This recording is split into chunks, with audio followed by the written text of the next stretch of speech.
Or maybe it went perfectly right for him, Rexar countered furiously. Maybe he was just using us. All of us, our entire world, to further his own ambitions. That's what Gul'dan did, isn't it? Many of the assembled orcs grunted or murmured or snarled agreement. Everyone knew of Gul'dan's betrayal and how it had cost them the Second War. And who trained Gul'dan? Rexar continued. Who taught him? Ner'zhul. Clearly the fruit did not fall far from the vine. The murmurs were louder and angrier now, and Grom knew he had to stop them before the group of warriors divulged into an angry mob. Do you see that doesn't matter? He stated, cutting through Rexar's anger by projecting calm. Shall we decide what to do based upon rumor and worry? Shall we pine for what could have been, or fret about what might have happened? Is this how the mighty horde behaves? He looked from orc to orc, including all of them in conversation, and was pleased to hear that the murmurs died down as they wanted to hear what else they had to say. We have survived. We are on Azeroth, a world full of life and food and land and battle. We can restore the horde and sweep across this world once more. Some of the other orcs cheered this statement, and Grom had used that energy to feel his own fever, whipping Gorhal around over his head so its shrieking would add a backdrop to his words. Yes, the Alliance is hunting us, he shouted. And yes, we are no match for them today, but one day, and that day soon, we will be. Here we can rest, recover, and strategize. Here we will launch attacks as we have already been doing for the last several turns of their moons. We will grow strong again. We will become the predators once more, and the humans will quake in fear. He jerked his axe to stop and held it still above his head, lowering his voice so his words fell softly unto the sudden quiet. And one day, we, the Horde, will rise and take our vengeance against the humans with a true and final victory. The warriors cheered and whooped and shouted, raising their own weapons high, and Grom nodded, pleased. They were all behind him again, all united once more. Except one. You have been betrayed repeatedly, each time by another orc claiming leadership, and you still continue down the same path, Rexar said softly, though his eyes burned with rage. You have no reason left to fight. Before we fought to protect our people by claiming this world for them, but they are gone. We no longer need this world. With the handful left, you could find a place the humans have never gone, and claim it without shedding a single drop of blood. Where would be the glory in that? One of the other orcs shouted. Grom nodded. What is life without battle? He demanded Rexar. You are a warrior. You understand that. Fighting keeps us strong, keeps us sharp. Perhaps, the half-breed admitted, but why fight when there is no need? Why fight for its own sake? Is that not just fighting to save anyone, or win anything, or even for glory? It is a fighting from sheer bloodlust, from love of violence alone, and I'm sick of that. I want no part of it. Coward! Someone shouted at Rex, and Rexar's eyes narrowed as he strained to his full height, the twin axes rising to shoulder level. Step forth and say that, he challenged, his voice an ominous rumble. Step away from the rest where I can see you clearly and call me a coward to my face. Then see whether I shrink from a fight. No one moved, and after a second Rexar shook his head and sneer on his heavy features. You are the cowards, he proclaimed, spitting the words down upon them. You are too afraid to live truly outside the shadows of lies and promises you have been brought with. You have no courage and no honor. That is why you cannot be trusted. The half-orc's shoulders slumped. From now on, only the beasts I will trust. Grom felt a mixture of emotions as he watched the towering warrior depart. How dare Rexar abandon them now, when they most needed to stay together. At the same time, who could blame him? He was not even part of the Horde in the normal sense, for the Mock Nathal were ever reclusant to leave the Blade's Edge Mountains. To the best of Grom's knowledge, only Rexar himself had responded to the Horde's plea to fight during the First War, and then again during the Second. And what had that gained him? He had lost his world, his people, and even his companion, the wolf. Was it any wonder the half-orc felt betrayed? No one walks away from the Horde, someone insisted. We should drag him back by ears or kill him. He insulted us all, another pointed out. He should die for his insolence. We need his strength, a third countered. We cannot afford to lose him. Enough! Grom shouted, glaring at them all. The dissenters fell silent. Let him go, he ordered. Rexar has served the Horde well. Let him have his peace now. And what about us? One of the warriors demanded. What will we do now? We know what to do, Grom replied. This world is our home now. Let us live it fully. But even as they nodded and returned to the fire to speak softly in voices about plans and victories and supplies, Rexar's words returned to haunt him, and part of Grom wondered if they would ever find that which they had long lost so long ago.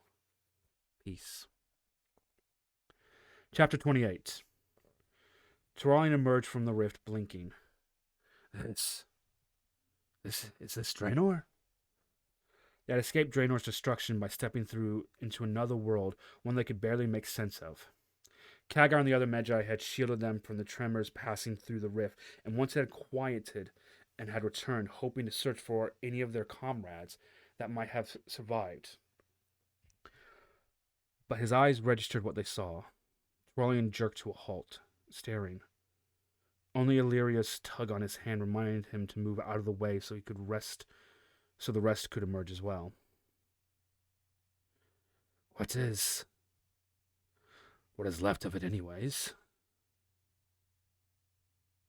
Khadgar said. Tyrrellian recognized the rubble of the fallen dark portal behind them. With Honor Hold and Hellfire Citadel in the distance, the cracked red earth was the same as well, but the sky. It rippled with color now, and ribbons of light shot through it like multi-hued lightning bolts that traveled across instead of ever touching the earth. The sun had vanished, and the sky was a dark red, but he could see the moon hovering high above, looking far larger than it ever had before. A second spear, this one rosy, was low on the horizon, and a third, smaller and a bright blue, floated just above that one. Wisps like tendrils of clouds drifted here and there. And while the earth was the same in color and consistency, not far away, Tyrrellian saw a small wedge of cracked ground. Only it was perhaps 100 feet up. It bobbed slightly, buffeted by fierce winds that raged all about them, but otherwise stayed in place. Other fragments floated here and there as well. The damage has sundered reality as we know it, Khadgar continued. Gravity, space, perhaps even time itself no longer functions here properly. Khadgar's words were swallowed by the tearing sound beneath them. Tyrrellian grabbed his arms with one hand and Illyria with the other, instinctively tugging them both backwards. What had been the rest of this land? Fall back! Tyrrellian shouted, though he wasn't sure the men could hear him over the rending of the earth or the howling of the winds overhead. Back away from the rift! They could see him now, however, and he gestured to the west, toward Honored Hold. They ran then, all order forgotten in their panic, and not a moment too soon. As Tyrrellian pulled Khadgar and Illyria along, the ground beneath their feet began to crumble. They hurled themselves toward the ground beyond, barely reaching it before the ledge behind them collapsed, chunks of rock and earth falling away before the dark portal had been partly encircled by mountains to the east, and beyond that had been the sea. Now most of the mountain had vanished, and shockingly, so had the waves. Only empty space waited to swallow the falling debris, as the world's remains now hung in a great yawning darkness shot through with ripples and flashes of light here and there. Sir, one of the men piped up, Wasn't that where the rift was? Yes, Tarlian said. It was. The rift, which they had first fled Draenor and then returned to it, had indeed been on that ledge, and had collapsed when the earth beneath it had shattered, leaving behind only the remnants of the dark portal. There was silence, and Tarlian sensed their growing despair. Look there, he told them, spying a familiar cluster of buildings in a short distance away. Honor Hold still stands. We built it to serve as our stronghold here on Draenor, and so it will be. He turned to look at them. Dusty, bloody, exhausted. We knew when we came through we might not be returning. Light. We expected to die, but we didn't. The portal's closed. We did what we came here to do. What we do now, that's up to us. There are others still out there. We need to find them and bring them back. We'll explore, make new allies, keep fighting the Horde wherever's left of here, so they don't ever try to do something like this again. The light is still with us. We still have a job to do. This world will be what we choose it to make of it. Alia stepped beside him, her eyes shining. He squeezed her hand tightly. Tarlian glanced over at Khadgar, who nodded, his young eyes creaking in an approving smile. Paladin again looked toward his men. They were still wounded, still unsure, but despair and panic were gone. This world will be whatever we choose to make of it. Come on, Tarlian said, and pointed to Honor Hold. Let's go home. Epilogue. Ner'zhul. The Orc shaman and Horde war chief cried at the sound of his name, his eyes flicking open, and once the strange swirling nothingness all around him assaulted his senses, and he squeezed his eyes shut, hoping to force away the welter of sensation that threatened to drive him mad. Then, through the thrums and howls and crackling, he heard it again. Ner'zhul. Blinking, he glanced around him. A short ways away or so it seemed, though an instant later he would have sworn it was miles distant. Ner'zhul saw a dark form. It was shaped like an orc, and a longer look confirmed it, revealing green skin and tusks and long braids. Definitely an orc, and one Ner'zhul recognized as one of his own Shadow Moon warriors. The warrior did not move, however. Ner'zhul thought he saw the other orc's chest rising and falling, but in this place he could not be sure of anything. Other shapes littered the strange maelstrom of light and shadow. All those who had fallen through the rift appeared to be here with him. The question was, where was here? Why hadn't the rift led them to another world? For whatever this place might be, Ner'zhul was sure it was not a normal world. What had happened? Why was he awake and aware while the others were trapped in a deep sleep? A column of light rolled past, and for an instant Ner'zhul saw echoing glimmers around each of the other orcs and around himself. His eyes widened and then clamped shut as they overloaded from the sights assaulting them. But he knew what he had seen. They were trapped indeed. Something was blinding them to this place. Ner'zhul! His name wafted across the strangeness yet again. This time, Ner'zhul felt something tug upon his chest and his limbs. The other orcs receded rapidly, or perhaps he was the one moving while they remained locked in place. It was impossible to tell here, but within minutes, Ner'zhul was alone. The rest of his orcs only distant shadows. Then a larger, darker shadow fell across him. He looked up into the face of Wrath itself. Before Ner'zhul hung a massive being arrayed in heavy armor of etched blood-red metal, the figure's face resembling that of a Draenei, intelligent-looking and clever, with a bright red skin and demonic cast. The creature had short carved horns raising from its high temples, and two strange protrusions, like tendrils extending down below its mouth, and well past the short beard covering his chin. Several earrings gleamed, and the creature's eyes glowed a deep yellow, and Ner'zhul knew him at once. Grace One! Ner'zhul gasped, doing his best to bow, though his limbs were still bound somehow. Ah, Ner'zhul, my unfaithful little servant. replied Kil'jaeden, Demon Lord of the Burning Legion. Did you think I had forgotten about you? No, Great One, of course not.